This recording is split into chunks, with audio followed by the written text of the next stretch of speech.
Hi everyone and welcome to Academics After Work, another episode. This year I'm planning to record more episodes. Last year I only recorded one, but this year I'll try to improve. And also this year I'll record more Skype interviews like I'm doing today, simply because I can reach more of you this way. So today I'll be talking to Leanne Longfellow. Leanne is an academic researcher and special education teacher. And we'll talk about the broad topic of special education and disabilities. And of course, we'll talk a little bit about Leanne's research. So hi, Leanne, and thank you again for agreeing to be interviewed. Oh, no, thank you very much for inviting me. So this is very exciting, actually. Yeah, I'm happy. It's exciting to me as well. I was really looking forward to it. So firstly, I introduced you, but if there is anything you'd like to add as an introduction, I'm sure you did better than I did. So is there anything else that I missed? Okay, thank you. Okay, so basically what I want to talk about, as I said, is about your field of study and generally your field of interest. So it's, I guess it can be described as special education. Is that correct? Although I do realize it's a little bit vague. Yes. So my background is I worked as a special education teacher for 30 years. And I'll talk about the term special education in a moment. I have a daughter with a disability, which is really what got me into special education. And I was very interested in researching this area, and I started to work in universities and began my doctorate. So I actually, in this research, I wore three hats really. So my background working in special education, and my mothering experience, and working in a university. So I've got three different ways of looking at the topic of teaching children with a disability, but my actual research was on partnerships between mothers of children with disabilities and schools. Okay. And yeah, and that was the focus of my research, because when a child isn't doing so well at school and if they have a disability, the relationship or the partnership with the school tends to become a bit tense. There's a whole lot of issues, a lot of meetings, a lot of adjustments that have to take place, and there's lots of issues around inclusion for children with disability in schools. And so there's a lot of research from the school's perspective about working with parents, but there's not a lot from the mother's perspective. And I focus solely on mothers because tends to be mothers who care for children with a disability. So mothers do the bulk of the care with children, but when there's a child with a disability, relationships, marriages or, relationships between a husband and wife. And I'm thinking of, I didn't look at same-sex couples in my research. They were heterosexual couples or some were single mothers.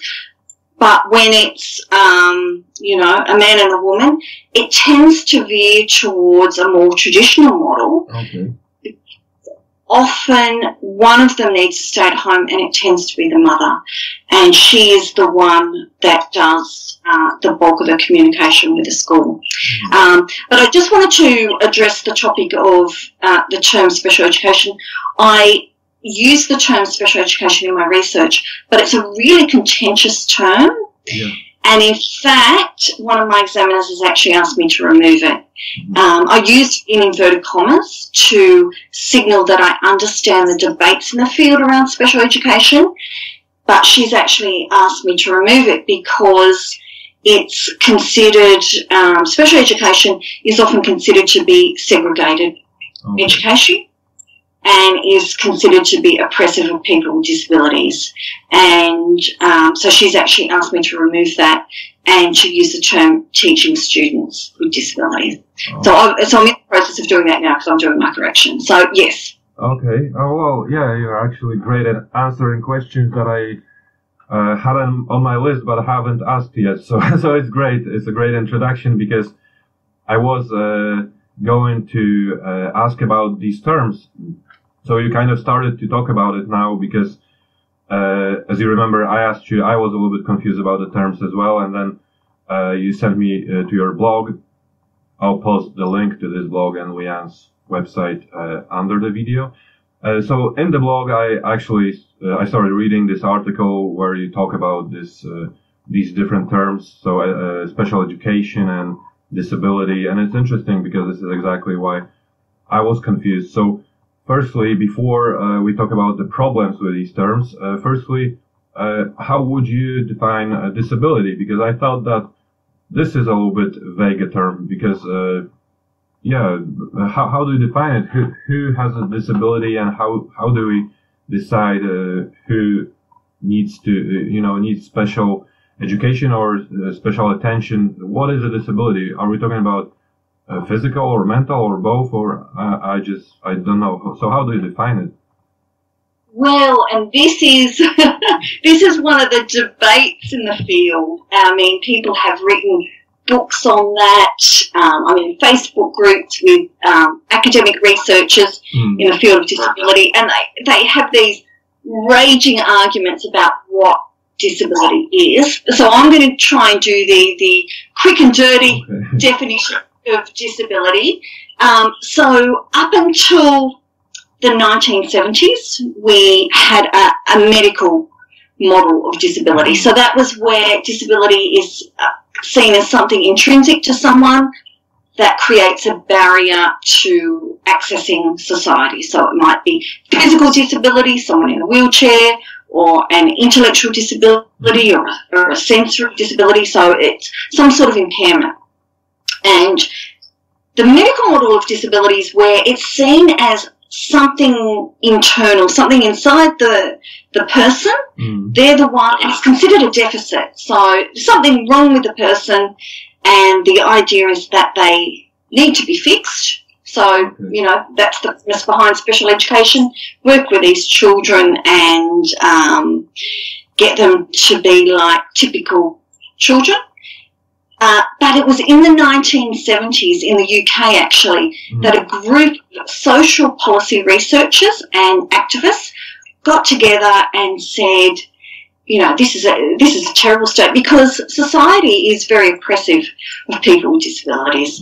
And they got together and wanted to redefine what disability is. And they did that. They talked at length and said disability isn't something that's internal and intrinsic to someone. Disability is the barriers that society put up, whether they're physical barriers, structural barriers, attitudinal barriers, that society put up that stop people with disability accessing society. And a man called Mike Oliver came along and called that the social model of disability. And so it completely rejected the medical model. And it was a really important period of time because it was a time of disability rights. And people with disabilities were being, up until that point of time, they lived in institutions, so they were being deinstitutionalised and trying to fit into a society that actually wasn't designed around their needs. It was designed around able-bodied people, and for want of a better term. And so these people were reacting against that and said, well, if only society was designed better, we could fix that. And so they very much started the disability rights movement, which is based on Marxist principles. And it was the start of the disability pride movement, where disability pride is where they say disability isn't, the problem is oppression from society, but disability is just a natural difference, just like someone has brown eyes or someone has blue eyes, someone with a disability. So it's not a deficit.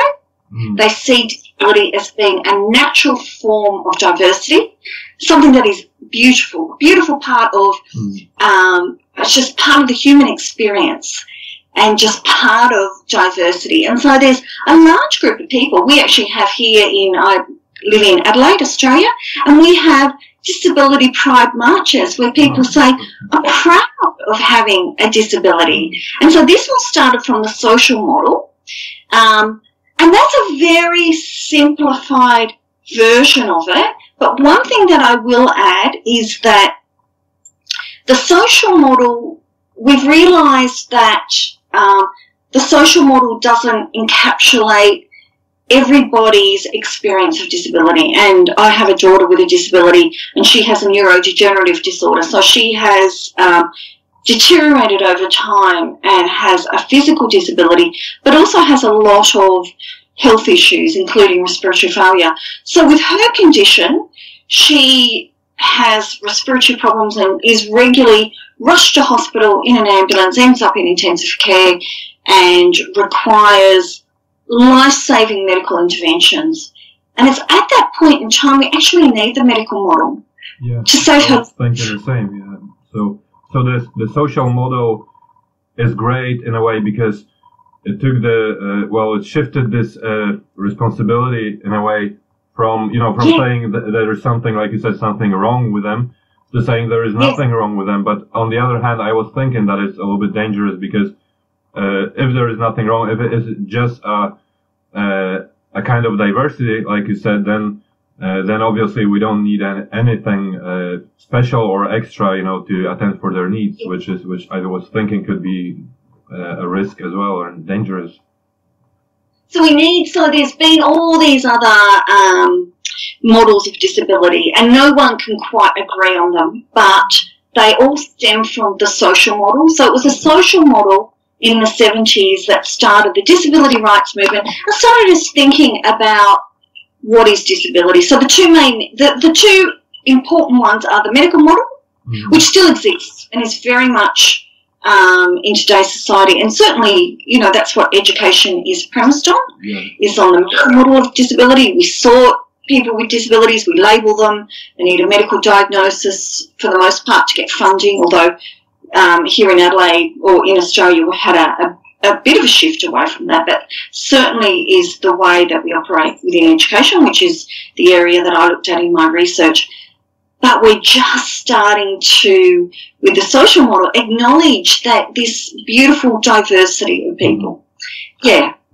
Yeah, I suppose, I imagined, obviously, when I asked you this question, I imagined it's nothing straightforward it's far from being straightforward to interpret or define, because now I read recently, actually here in Edinburgh, that they are planning to build some kind of a little town or a village, you can call it, for disabled people outside the city, in a beautiful place where I love going for walks. It's Pentland Hills, so there are hills, lakes, it's beautiful. But the first thing that occurred to me, obviously, and then I looked in the comments because it was a Facebook article, and of course somebody pointed it out straight away that it felt odd because it's, again, it felt like we were putting them away from the society because they need a separate village for themselves. So I thought it's such a sensitive topic because,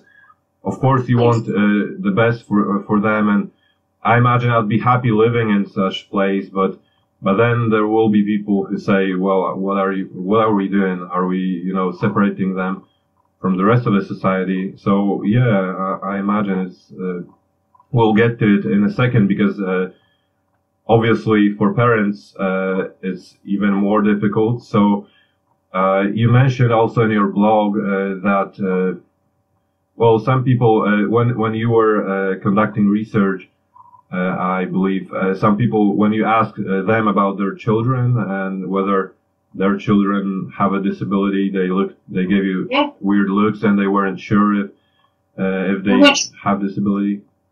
So that must be a problem. Yes. Yeah. And there's also a lot of stigma around disability, and that's what the disability pride movement is about, to remove that stigma. They're actually proud to say, well, we have a disability. But for parents, they view disability, often they do, through the medical model. Okay. And, so when a child is born with a disability, a lot of parents actually receive you know, people don't celebrate when a child with a disability is born necessarily. And, you know, I've heard of parents receiving sympathy cards, and which is very sad. So there's a lot of stigma around disability, and parents have to deal with having a child with a disability. And it's not so much the disability that's a problem; it's dealing with all this attitude around it. Yeah. Yeah. In terms of parents, I even remember when I was in primary school, we had this boy. When I think about it now, it was a poor child, certainly. But at the time, I didn't think of him as a poor child. I thought of him as a monster because that's what we thought of him, a terrible bully and a monster, because that's that's how he behaved at school, and he would basically beat everybody up and just bullying the whole school, even people who would be 3 or 4 years older than him. And but I know the problem was that the school wanted to send him to some, I suppose, special institution. I don't know what it was. It was years ago, and it was in Poland, so I'm not sure, whether that would have been effective. But I know that they wanted to send him to some other place. But his parents didn't think that he needs it, and they said he's not disabled, he's normal, and he needs to attend this school. So obviously, in the long run, I think it obviously affected everybody. It affected us because we're just basically getting, our butts kicked a lot, and obviously it affected him because he didn't get a chance. I believe maybe he would have become a better person if somebody looked at him as somebody who needs some kind of treatment or education rather than somebody who's just naughty constantly. So yeah, I know it did affect him. It's a long story, but I know that later on he didn't improve, and it only got worse and worse for him in life. So yeah, so I can imagine. So this is, the parents want the best for their children, but they can, if that's how we perceive disability, it may cause problems, I imagine. For example, in situations like this. And in that situation, I mean, the tragic part of that situation is that mainstream settings should be catering for diversity, because diversity is in society. So we shouldn't be segregating children with disabilities and saying, well, they have to be segregated from the rest of society and from other children. What we should be doing is saying, having a range of services within a school to cater for children. And that boy that you mentioned, I mean, all behaviour is a form of communication. And he was trying to say there is something very wrong in my world. And that may have been the only way that he could do that. I mean, yeah, and so that's tragic, where he clearly wasn't getting his needs met, and that was impacting on everyone. But if there were a range of services in a main setting so that children can be educated together, because that's really important. There's a lot of research on inclusion, and that all parties do better together. We know that in special school settings, segregated settings, children with disabilities don't do as well as when they're in the mainstream settings, and that there are huge benefits for children in mainstream settings who do not have disabilities. There are huge benefits for them learning how to interact with children with disabilities. I mean, it's setting them up for life, isn't it? And, we just had a range of services. I mean, for example, here in Australia, there is a big push to learn sign language. Our sign language is called Auslan. Yeah. And there is a huge push for children to learn that as a second language in school. That's a great idea. Yeah. They teach it here, I believe, as well, to some extent. I don't think it's a proper second language. I'm happy to see that they definitely teach some basics, because my children come home and they show me some signs. But I still think it could be even more than this, because obviously I wish I could do this, because obviously that's the way to communicate. The only way for some people. So this is great. Yeah, this is great. And I wondered about, because, so in your research, you said you were interested in that communication relationship between mothers and the schools. So, what would you say if you were to briefly summarize? What's the problem? Is there a problem with that relationship? I mean, there is obviously from what I said on from these personal stories, but is that a common problem or is it another problem? What's the, in general, you decided to do this research. So why did you do it? Did you feel there is a problem in that communication or? Yes. So I observed in my time as a classroom teacher that there is a problem in that, in schools being able to partner with mothers of children with disabilities. So I began my research, and what I did was I interviewed 7 mothers. So I interviewed 5 mothers one-on-one for a couple of hours, and then and I wasn't at that stage. I wasn't really sure what the issue was. I knew that there was an issue with partnerships, and these mothers certainly told me that. And using a theoretical framework, I was going to use Foucault. I won't go into Foucault because that's a bit deeper meaningful, but I wasn't quite sure. I wasn't able to put my finger on what the problem was. And it wasn't until I did a paired interview with 2 mothers who met each other, and they both had sons the same age with the same disability. Both their boys were being educated in the public system, in the government school setting, and I did this interview with these mothers together. And what became very evident, one mother was very middle class and had a lot of resources that she could draw on and talked about these resources. And the other mother had a lot of needs and was marginalised, and lived in a housing commission house, had and both were single mothers, by the way. Yeah. And she had a large number of children. One of her teenage children had come along to the interview because not all of her children were attending school. She talked about how a lot of police intervention in her life. She had a criminal record. Really quite a sad story in many ways. And what became apparent is, with the story of these 2 boys, is that one mother was able to effectively advocate for her son. The middle class mother was. Even though they were just describing the same types of behaviours, because both boys had behavioural challenges. And the mother who was marginalised, or I use the term complex support needs in my research, because the term marginalised sounds a bit of a deficit term. So she had complex support needs. And she just wasn't able to advocate at all. And in fact, there was very little communication, and that partnership had completely broken down, and she wasn't communicating with the school, and the school wasn't communicating with her, and she wasn't really able to advocate for her son.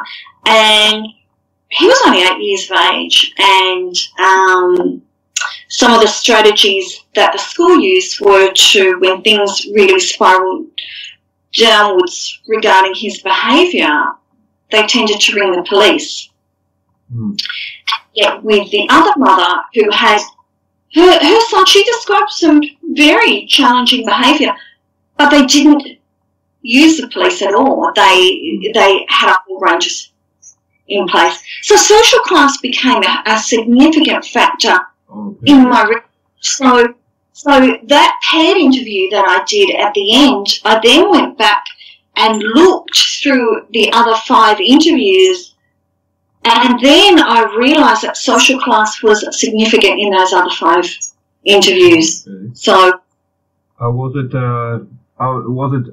social class, but was it reflected in the type of school they attended, or was it the same kind of school or the same school, with the exception that some children were common, the children were from different social classes, or was it social class? As I'm not sure if I asked it in a clear way, but when you say social class, do you mean that because of their social class they would also attend another school, so another region in the city, perhaps poor? Necessarily, but although there was one mother who was middle class and her son had an intellectual disability and probably a moderate to severe intellectual disability, and she was able to pay for him to. He started school in the government system, and she wasn't happy with that, and she was able to move him around. And he actually attended intermediate schools, quite elite schools that were very, very expensive, and she was able to do that. But there were other middle class mothers whose children went to the government sector, but it was more the fact that advocacy. Yeah. So the mothers who were middle class had a whole range of resources. And I use Bourdieu as a framework, and these mothers were able to draw on all sorts of resources. So, and Bourdieu talks about, we often think of money as being a resource in our society, but Bourdieu talks about it in resources in a broader sense. He talks about this thing called cultural capital. Yeah. So education and our way of just knowing our way around how to negotiate issues, and he talks about social capital, people that we know. So it was interesting, in the PED interview, the mother who was middle class talked about the people that she could contact. Okay. Yeah. Things were really bad. So she knew people in high places and had a whole social network to support her. And she was able to draw on that as a resource to effectively advocate for her son. Well, some mother with complex support needs didn't refer to any of those supports. She had very limited supports. So, yeah, so that was the main thing. Their ability to draw on their resources. If they had resources, financial resources, social resources, their cultural capital, their educational resources, and being able to turn that into a form of advocacy for their child. So that's basically what I looked at.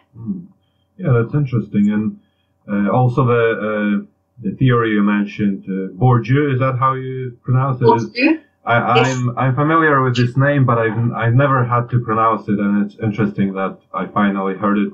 And also the theory itself, now it's actually clearer to me, because I've heard it used in many, many contexts, as you imagine, if you read about this theory.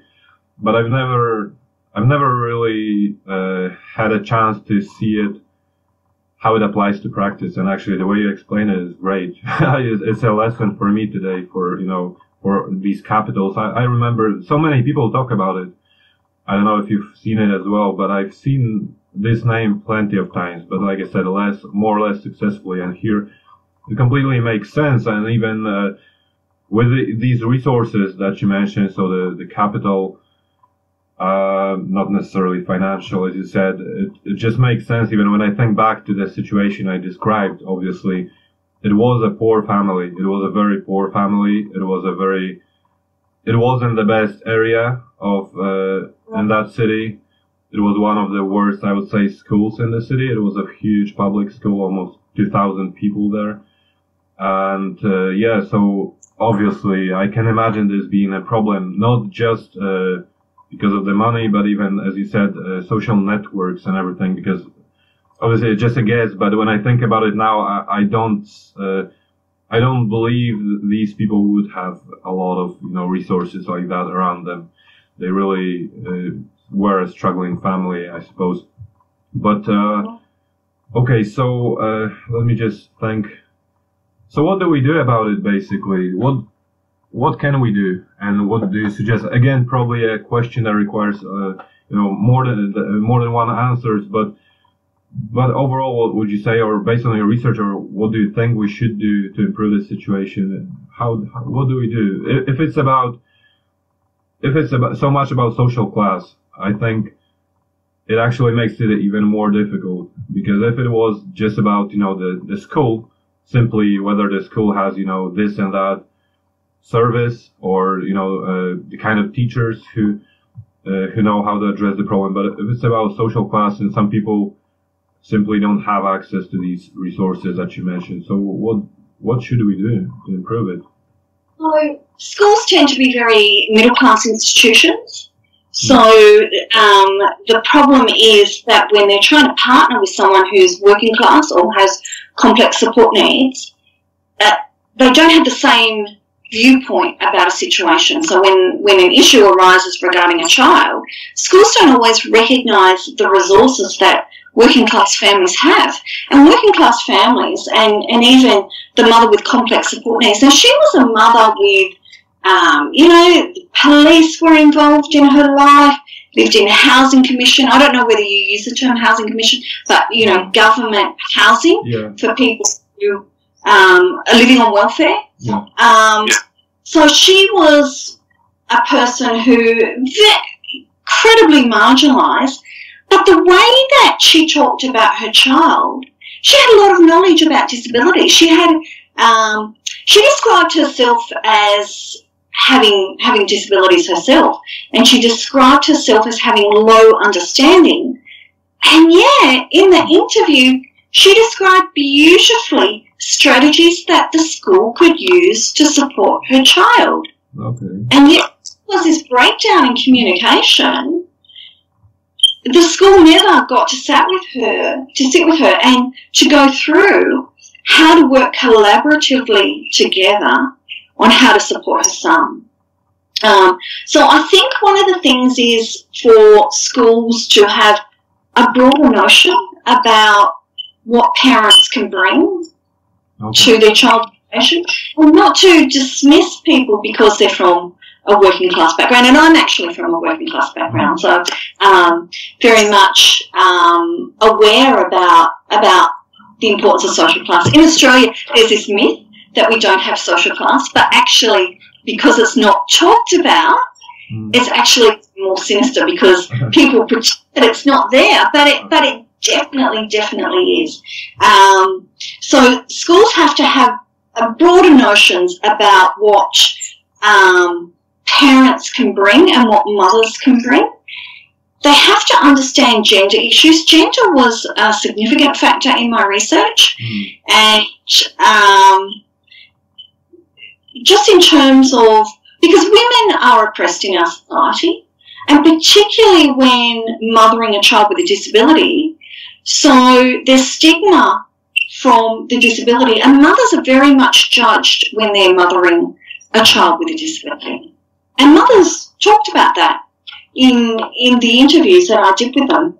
And schools can do that to a certain extent too. So I think for schools, they really need to understand about the disability pride movement and about the social model of disability, and that disability isn't necessarily a deficit.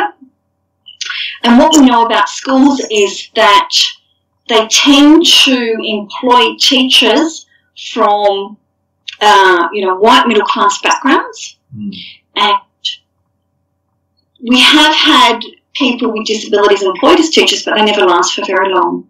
So we need diversity in the workforce, because when we have people with a disability in as a special guest in a school, it's not actually helpful.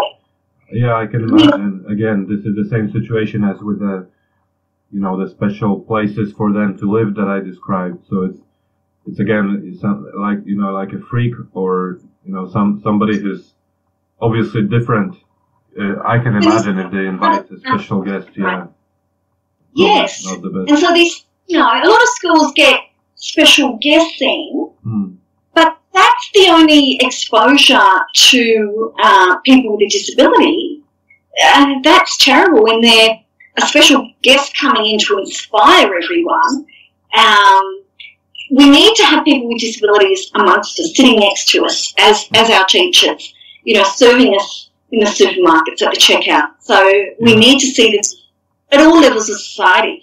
And if we're not seeing that, if our teachers are all, white middle class people, and they tend to be predominantly female here in Australia, we have a problem with don't have many men in the teacher workforce, which we're trying to be addressed at a government level.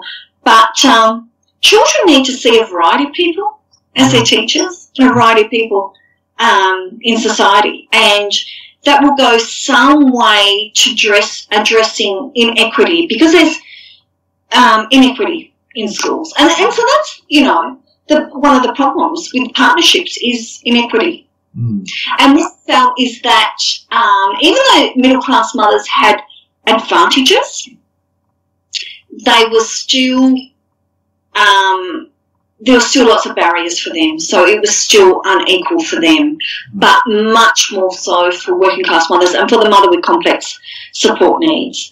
Huge barriers in partnering with her son's school. There just wasn't a partnership. There wasn't even a relationship. There wasn't even a connection. Yeah. Okay. Yeah. Interesting. So many interesting ideas and thoughts. I've never thought about this topic, and when I think about it now and what you said about the inclusion, it hasn't even occurred to me that, you know, a teacher with a disability, a person with a disability could be employed as a teacher, which is great and it shows, again, it exactly shows why we need it, because it never occurred to me, because I don't even think in these terms. And this is great that we should include these people.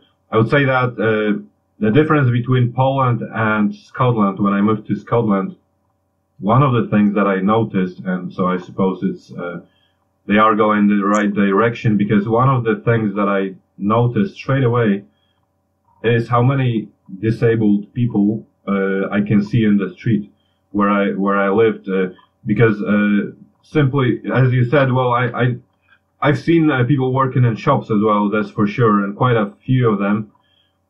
And basically just taking part in normal, you know, activities, daily activities. I do see a lot of them here, and it sounds as, you know, nothing special maybe, or something obvious or taken for granted, but it's not, because when I was in Poland, I never saw them.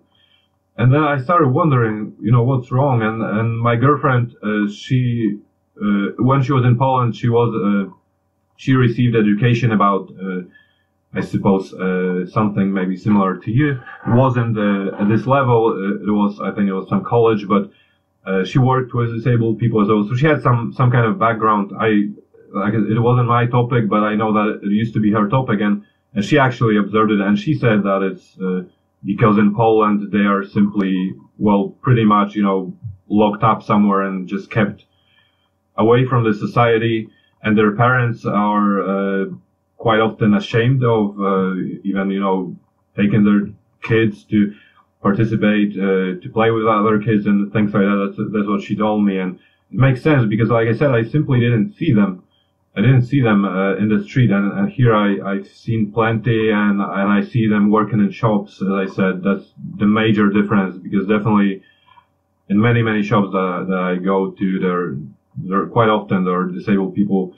But I never thought about employing people with disabilities as, for example, teachers, which would be great, because teachers are role models as well for children, and they're just the people that children spend a lot of time with. So obviously, it's for so many reasons it's a good idea. Firstly, obviously, because there is no reason why not. That's the first thing, and so it should be obvious.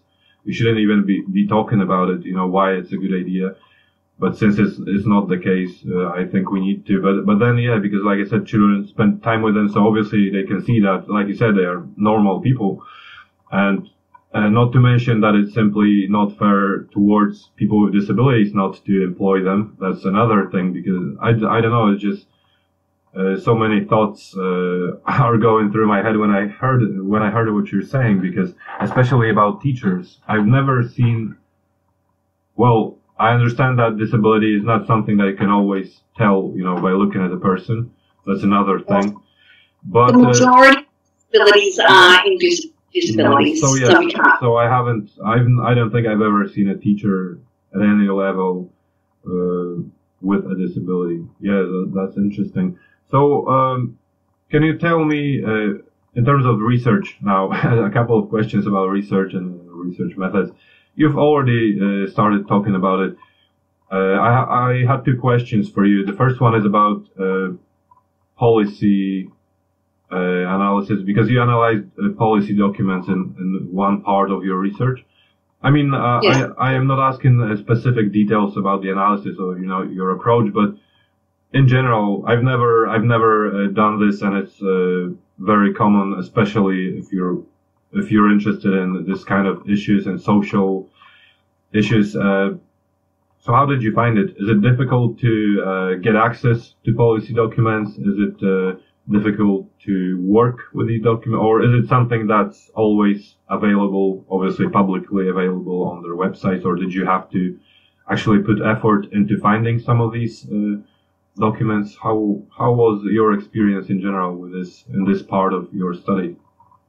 So it wasn't too hard at all. Well, analysing it was the hard part, but tracking down, deciding which policies to analyse, because I'm in the field of education. So I started with policies in the state that I'm in South Australia.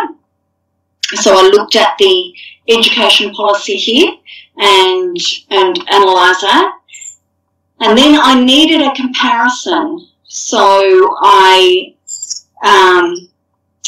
initially I started looking at other policies in Australia, and I was advised to look at international policy.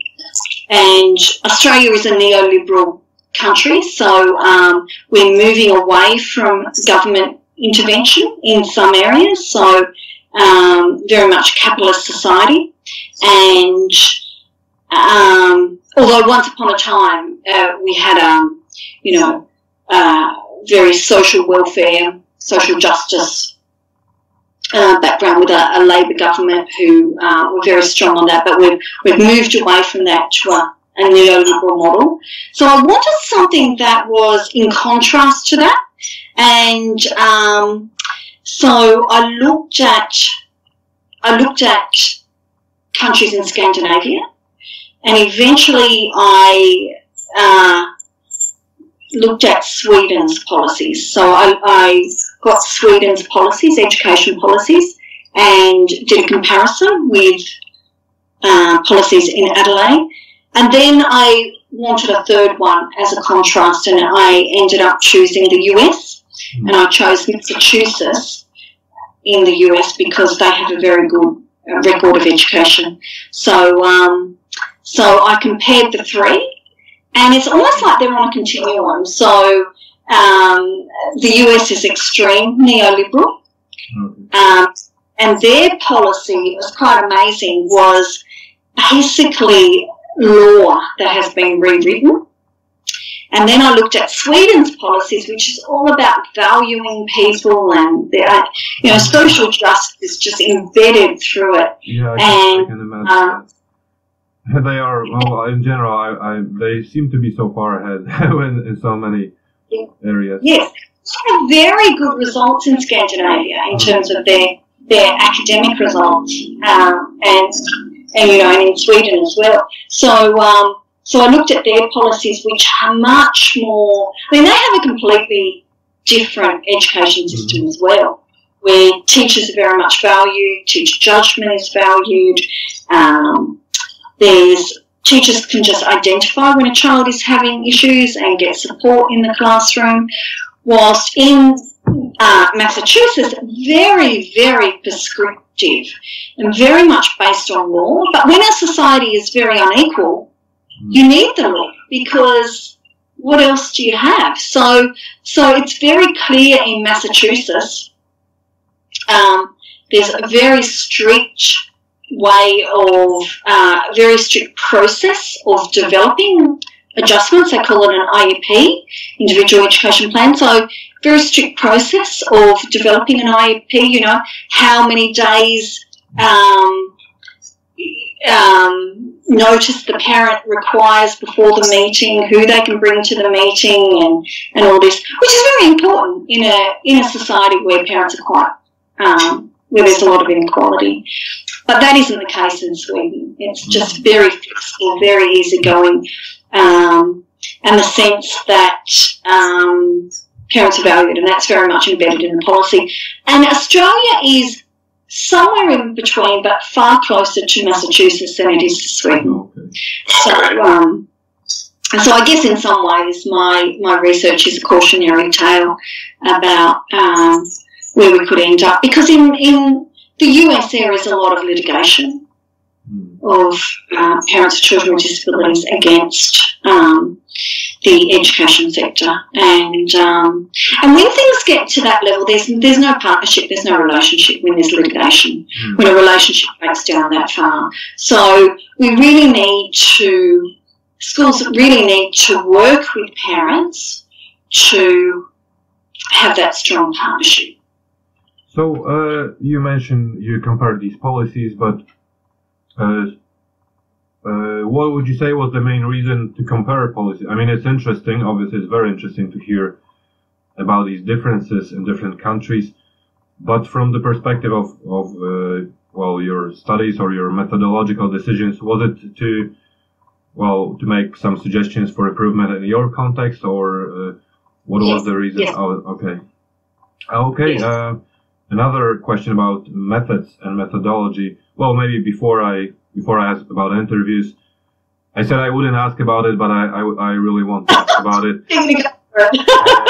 Yeah, so I was just interested about some basics. Again, not I don't need details, but about the analysis of these documents. So was it firstly, did you use software, or did you need to use software? I didn't. No. So I just did the coding myself. Okay. So you did the coding. That's why I asked. I mean, because I can imagine it's probably very difficult to do it without software. But you did coding, yeah. So were you doing thematic analysis where you count more or less how many times, for example, this is mentioned in this document, and how many times it's mentioned in another document? Is that what you did, more or less? Well, yeah, what I started with, because social class was a factor, and I started. Well, I think the first thing that I did is, I haven't read my methods for a while, so. But let me think. What I did, the first step was going through and looking at the broad themes. So one of the broad themes, for example, was talking about appearance. So appearance was a bit of a theme throughout it, where mothers talked about their own appearance and also talked about the appearance of their child. And so I went through each transcript, and whenever a parent talked about appearance, I highlighted that, and then sort of compared and contrasted that, and eventually, after really nutting down what the issue was and looking at Bourdieu's framework, I came up with the concept of physical capital. So Bourdieu has all these different types of capitals, but clearly mothers were talking about the value of, for them, they talked about how they needed to dress a certain way, dress with authority, whenever they felt that they needed to advocate for their child.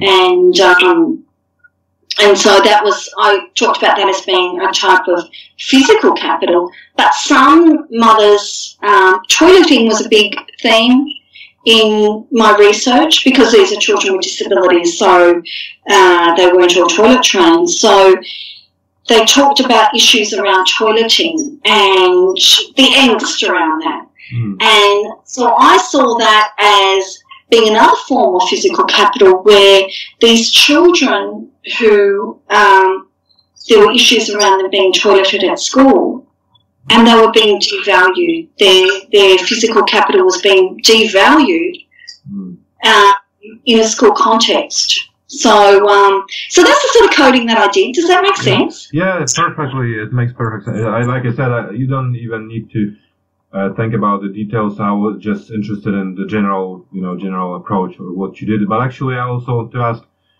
about the because now you describe what you did with the interview transcripts, but in terms of the documents, the policy documents, is that what you did as well? So looking for themes, it's just for, yes, I suppose, people who are interested in policy analysis, because it's a big thing. So when you analyze these documents, was it also about the themes, or did you kind of quantify it? So count the themes and codes, or was it more like common sense? So you had a read and you made some basic notes of the most important differences. So just in general, how what the analysis of these policy documents involved? That's what I was interested in as well. So I used a framework by a woman called Carol Backey, who's here in Adelaide. Some people pronounce her last name Barchi. Okay. I always Backey. So there's a bit of a debate on how to pronounce her name. I'd love to find out the correct way by asking her at some stage. Yeah. But she has a framework where you can analyse policy or sort of any sort of document called what's the problem represented to be. So I used her, what's the problem framework. So a policy is to solve a problem. So in each policy document, I looked at what the problem was represented to be. Okay. Yeah. And that was just a helpful framework to go through. Yeah. Okay, yeah. Like I said, it's just interesting because I'm sure some people will learn a lot about, policy, how to even, what to do about policy documents. Because, like I said, I just noticed it's a very, very important method, and very often people are interested in it. So it was interesting to hear, and thank you for your recommendation as well of that person, whatever her last name is pronounced. But B-A-C-C-H-I. Okay, yeah, I'll put it probably in the links or in the comments. There is a guy with a last name in the field of I can't even remember. Was it definitely has to do with English teaching, but I'm not sure if it's about English as a lingua franca or something else. But there is a guy with the last name Kumara. Just that's exactly what I mean. Kumara Radivelu, I think. But the thing is that nobody, it's such a, I think I simplified it. It's longer. It's such a long last name, and everybody struggles. It became a kind of an inside joke at the university when I was a student, but the teachers, everybody has a problem with it. And it's funny how even the Bourdieu so there are so many names that I'm just used to, visually I'm used to seeing them, but when it gets to pronouncing them, actually I have either no idea or I learned that it's completely the opposite of what it was in my mind. Yeah, you see a name and you work it out yourself how to pronounce it. Yeah, exactly. And then I find for me that becomes stuck in my head. And then when I find out the correct way, I really struggle with changing it because I've referred to it incorrectly. That's true. Okay, I just have two more questions. One is also about methods and methodology, but not about the details of methods, but rather when you interviewed these mothers, and so this was a kind of a case study at that stage, I suppose. And obviously it's a very sensitive topic, and this is an issue in methodology, investigating sensitive topics. Excuse me.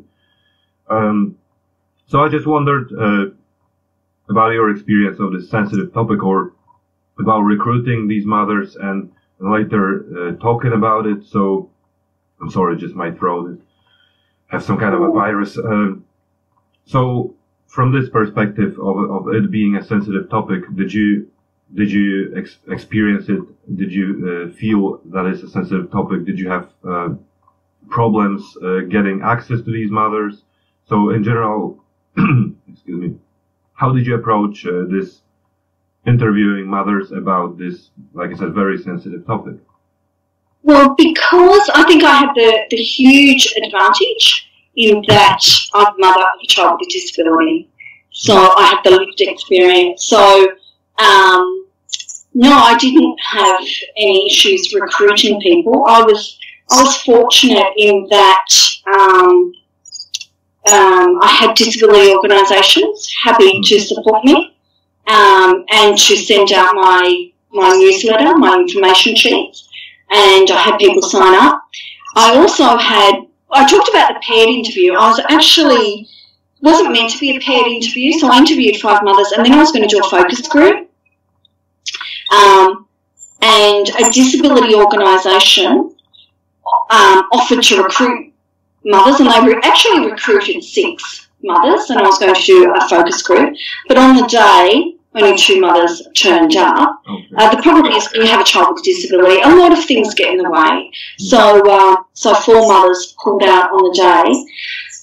But in terms of it is definitely a sensitive topic, but the fact that I'm a mother of a child with a disability myself, or I shouldn't say child, she's a young adult, but that is, put us on, to a certain extent, an equal playing field. So in the interviews, I would say, oh, you know what I mean, you've been there, you would understand. So they were saying to me, well, you get what I'm saying. So I think that was quite helpful. And I think they also, whilst they knew that I was a teacher, I think they were very much speaking to me as one mother to another. Okay, yeah, that's interesting. It's important because you were perceived as a kind of an insider, I suppose. And I can imagine that because you know how to talk about it and you feel obviously comfortable talking about it, everything helps, all these details like this, because if somebody comes from the outside and then I imagine it could be a problem for both sides, to be honest. So, the person talking to these mothers would be worried, about the ways how to, just simply, we talked about terminology, so simple terminology can be a problem and can actually hurt somebody's feelings. So I imagine it really helped this position as a kind of an insider. So finally, I wanted to ask you about what you're doing now, apart from getting close to finishing this big project. What do you do apart from this? Because I know that you have a blog, you have a website, and I know you run workshops. I was just interested to hear what these workshops are and who they are for, because there are so many people who can benefit from, even additional knowledge about the topic. So obviously the teachers, I believe, other people who run the schools, and who else? Because I just keep thinking about this situation that you mentioned about this communication and lack of communication, proper communication between the mothers and the schools. So obviously it's not only about individual teachers' skills to, for how to address people, children, students with disabilities. So what else can be done to improve this communication? Is it mostly about the administration in a school, like, the directors, and I'm just curious. And of course, in terms of what you do now, so is that something that you're working towards, or in these workshops, what exactly are the audience and the content? So the audience is teachers or assistants in schools. Sometimes I have parents who come along, but I'm mainly focused on the educational context. And teachers need to do a certain amount of professional learning, and it's really important that they do professional learning around inclusion of students with disability. So that is what the professional learning is for. And when teachers or assistants attend a workshop, they receive a certificate, and they've got to do, in Australia we have to do, or in South Australia we have to do 60 hours of professional learning over a three-year period. So they can use my workshops as, accreditation toward their 60 hours. So I run face-to-face workshops here in South Australia, but I also do webinars. Okay. So anyone from any country can join in those. They are live webinars, so I have done a few recordings on YouTube, but I like to do them live and, have an audience. So you chat to people and, just have a conversation about issues that we face in the classroom. Interesting. Again, I will post it. I will definitely post it in the information under the video, this website, and so people can find you, basically, because I think it's very important. I'm sure there are many people who are interested in this kind of topic. And so is it, because of this communication, again, coming back to this communication between mothers and the school, obviously it's also, it's not just about the teachers, it's also about the mothers knowing, I guess, what kind of resources to use and how to use them. So, on the one hand, there may be a situation that, no matter how, willing to help, the school or the teacher is, if the mother is not really aware of all, what's going on around her in terms of, like I said, the resources and what to do, there still is a problem. So is one of the things for the teachers to know is how to initiate this kind of communication with the parents. Yes. Is that one of these important things? Okay. Yes, and just little strategies around to be aware of privilege, I think is really important, and to not make people feel uncomfortable because of their position in society or their lack of resources, and just to be very aware of the impact on people. Certainly when a child has a disability, we have to do what's called an individual education plan. There's all different names for them in Australia, but internationally the term is individual education plan. And so we sit down with the parent and often with a team of stakeholders, and mothers of children with disabilities intensely dislike these meetings because there's this huge power imbalance. And it creates lots of issues. And a partnership has to start long before we have this meeting. Yeah. It's all those little interactions and little things that we can do to make things a lot better, to build that relationship, to build that partnership. Because ultimately, we need a partnership so that children with disabilities have strong outcomes at school. And not just talking about academic outcomes, because there's far more than academia, good social outcomes. Yeah, relationships and forming relationships and just developing a healthy environment, I suppose, as just what other kids do. This is important. Okay, yeah, so again, it's so great that you have this business and that you're trying to raise awareness of this, because it's obviously so important. Like I said, I have learned so much even in this time that we spent talking, so it's very important. So I think that's all. Thank you again. Thank you so much for taking part in it. You're very welcome. I've enjoyed it, actually. So did I.